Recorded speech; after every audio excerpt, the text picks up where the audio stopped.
श्री कृष्ण गोविंद हरि मुरारी, हे नाथ नारायण वासुदेव। श्री कृष्ण गोविंद हरि मुरारी, हे नाथ नारायण वासुदेव। ओम नमो भगवते वासुदेवाय। ओम नमो भगवते वासुदेवाय।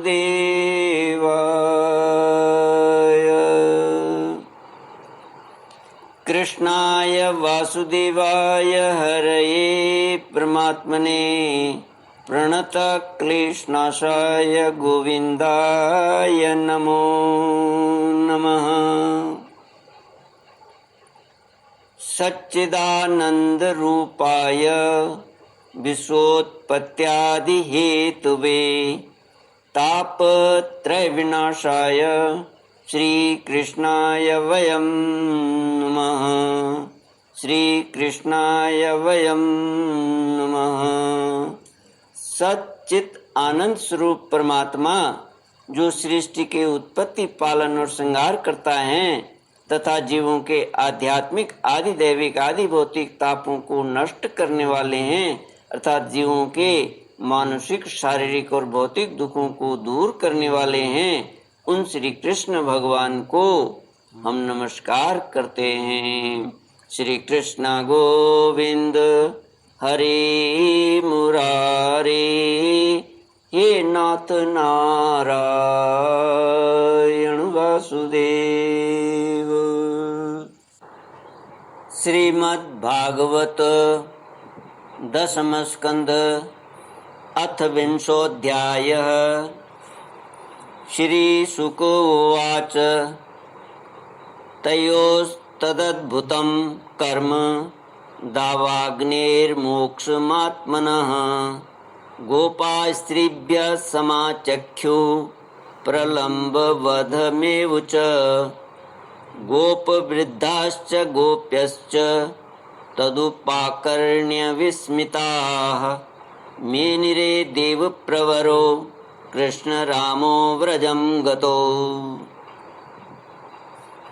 वर्षा और शरद ऋतु का वर्णन श्री सुखदेव जी कहते हैं, परीक्षित,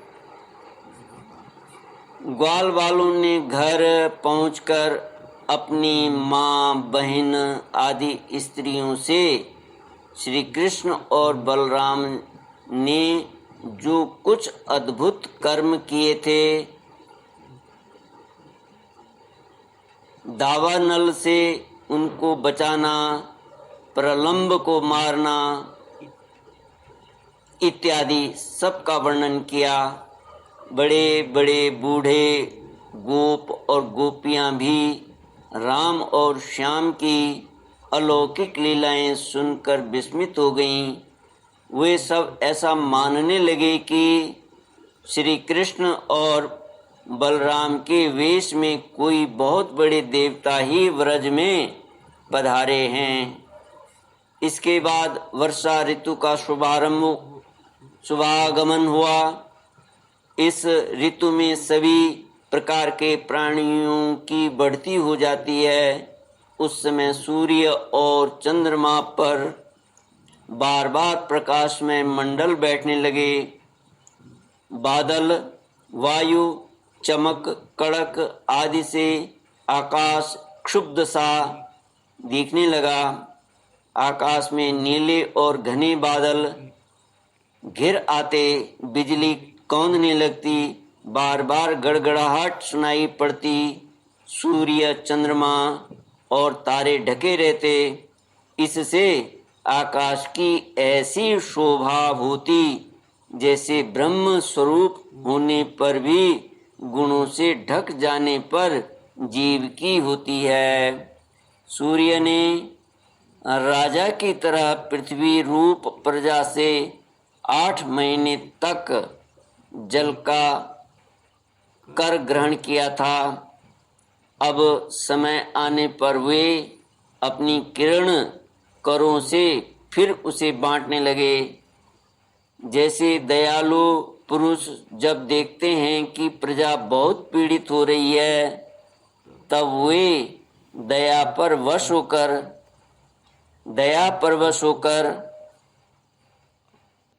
जीवन प्राण तक निछावर कर देते हैं। वैसे ही बिजली की चमक से शोभायमान घनघोर बादल तेज हवा की प्रेरणा से प्राणियों के कल्याण के लिए अपने जीवन स्वरूप जल को बरसाने लगे। श्री कृष्ण गोविंद हरे मुरारे, हे नाथ नारायण वासुदेव। जेठ आषाढ़ की गर्मी से पृथ्वी सूख गई थी। अब वर्षा के जल से सिंचकर वह फिर हरी भरी हो गई। जैसे सकाम भाव से तपस्या करते समय पहले तो शरीर दुर्बल हो जाता है, परंतु जब उसका फल मिलता है तब हृष्ट पुष्ट हो जाता है। वर्षा के सायंकाल में बादलों से घना अंधेरा छा जाने पर ग्रह और तारों का प्रकाश तो नहीं दिखलाई पड़ता, परंतु जुगनू चमकने लगते हैं। जैसे कलयुग में पाप की प्रबलता हो जाने से पाखंड मतों का प्रचार हो जाता है और वैदिक संप्रदाय लुप्त हो जाते हैं। जो मेंढक पहले चुपचाप सो रहे थे, अब वे बादलों की गरज सुनकर टर टर करने लगे। जैसे नित्य नियम से निवृत्त होने पर गुरु के आदेशानुसार ब्रह्मचारी लोग वेद पाठ करने लगते हैं। छोटी छोटी नदियाँ जो जेठ आषाढ़ में बिल्कुल सूखने को आ गई थीं, वे अब उमड़ घुमड़ कर अपने घेरे से बाहर बहने लगीं। जैसे अजितेंद्रिय पुरुष के शरीर और धन संपत्तियों का कुमार्ग में उपयोग होने लगता है। पृथ्वी पर कहीं कहीं हरी हरी घास की हरियाली थी, तो कहीं कहीं वीर बहुटियों की लालिमा और कहीं कहीं बरसाती छत्तों सफ़ेद कुकुरमुत्तों के कारण वह सफ़ेद मालूम देती थी। इस प्रकार उसकी ऐसी शोभा हो रही थी मानो किसी राजा की रंग बिरंगी सेना हो। सब खेत अनाजों से भरे पूरे लहलहा रहे थे। उन्हें देखकर किसान तो मारे आनंद के फूले न समाते थे, परंतु सब कुछ प्रारब्ध के अधीन है। यह बात न जानने वाले धनियों के चित्त में बड़ी जलन हो रही थी कि अब हम इन्हें अपने पंजे में कैसे रख सकेंगे। नए बरसाती जल के सेवन से सभी जलचर और थलचर प्राणियों की सुंदरता बढ़ गई थी। जैसे भगवान की सेवा करने से बाहर और भीतर के दोनों ही रूप सुघड़ हो जाते हैं। वर्षा ऋतु में हवा के झोंकों से समुद्र एक तो यूं ही उत्ताल तरंगों से युक्त हो रहा था, अब नदियों के संयोग से वह और भी क्षुब्ध हो उठा। ठीक वैसे ही जैसे वासना युक्त योगी का चित्त विषयों का संपर्क होने पर कामनाओं के उभार से भर जाता है। मूसलाधार वर्षा की चोट खाते रहने पर भी पर्वतों को कोई व्यथा नहीं होती। ठीक जैसे दुखों की भरमार होने पर भी उन पुरुषों की किसी प्रकार की व्यथा नहीं होती, उन पुरुषों को किसी प्रकार की व्यथा नहीं होती जिन्होंने अपना चित्त भगवान को ही समर्पित कर रखा है। जो मार्ग कभी साफ नहीं किए जाते थे वे घास से ढक गए और उनको पहचानना कठिन हो गया। वैसे ही जब द्विजाति वेदों का अभ्यास नहीं करते तब बाल क्रम से वे उन्हें भूल जाते हैं, काल क्रम से वे उन्हें भूल जाते हैं। यद्यपि बादल बड़े लोकोपकारी हैं फिर भी बिजलियां उनमें स्थिर नहीं रहती। ठीक वैसे ही जैसे चपल अनुराग वाली कामनी स्त्रियां गुणी पुरुषों के पास भी स्थिर स्वभाव से नहीं रहती। आकाश मेघों के गर्जन तर्जन से भर रहा था, उसमें निर्गुण बिना डोरी के इंद्रधनुष की वैसी ही शोभा हुई जैसे सत्व रज आदि गुणों के क्षोभ से होने वाले विश्व के बखेड़े में निर्गुण ब्रह्म की। यद्यपि चंद्रमा की उज्जवल चांदनी से बादलों का पता चलता था फिर भी उन बादलों ने ही चंद्रमा को ढककर शोभाहीन भी बना दिया था। ठीक वैसे ही जैसे पुरुष के आभास से आभासित होने वाला अहंकार ही उसे ढक कर प्रकाशित नहीं होने देता। बादलों के शुभागमन से मोरों का रोम रोम खिल रहा था।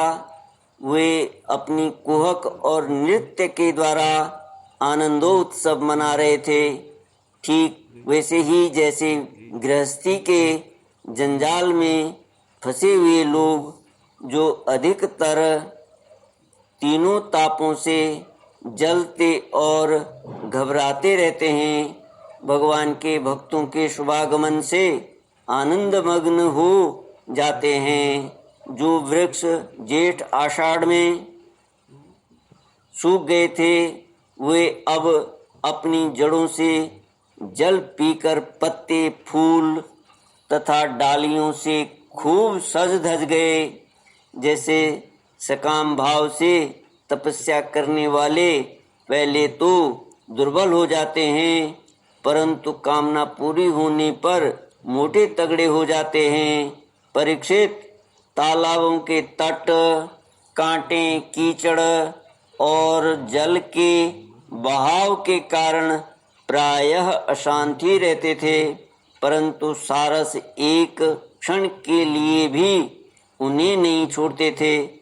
जैसे अशुद्ध हृदय वाले विषयी पुरुष काम धंधों की झंझट से कभी छुटकारा नहीं पाते फिर भी घरों में ही पड़े रहते हैं। वर्षा ऋतु में इंद्र की प्रेरणा से मूसलाधार वर्षा होती है। इससे नदियों के बांध और खेतों की मेड़ें टूट फूट जाती हैं। जैसे कलयुग में पाखंडियों के तरह तरह के मिथ्या मतवादों से वैदिक मार्ग की मर्यादा ढीली पड़ जाती है। वायु की प्रेरणा से घने बादल प्राणियों के लिए अमृतमय जल की वर्षा करने लगते हैं। जैसे ब्राह्मणों की प्रेरणा से धनी लोग समय समय पर दान के द्वारा प्रजा की अभिलाषाएं पूर्ण करते हैं। श्री कृष्ण गोविंद हरे मुरारे, हे नाथ नारायण वासुदेव। ओम पूर्णमद पूर्णमिदं पूर्णात् पूर्णमुदच्यते पूर्णस्य पूर्णमादाय पूर्णमेवावशिष्यते। ओम शांति शांति शांति। हरि ओम श्री गुरुभ्यो नमः। हरि ओम।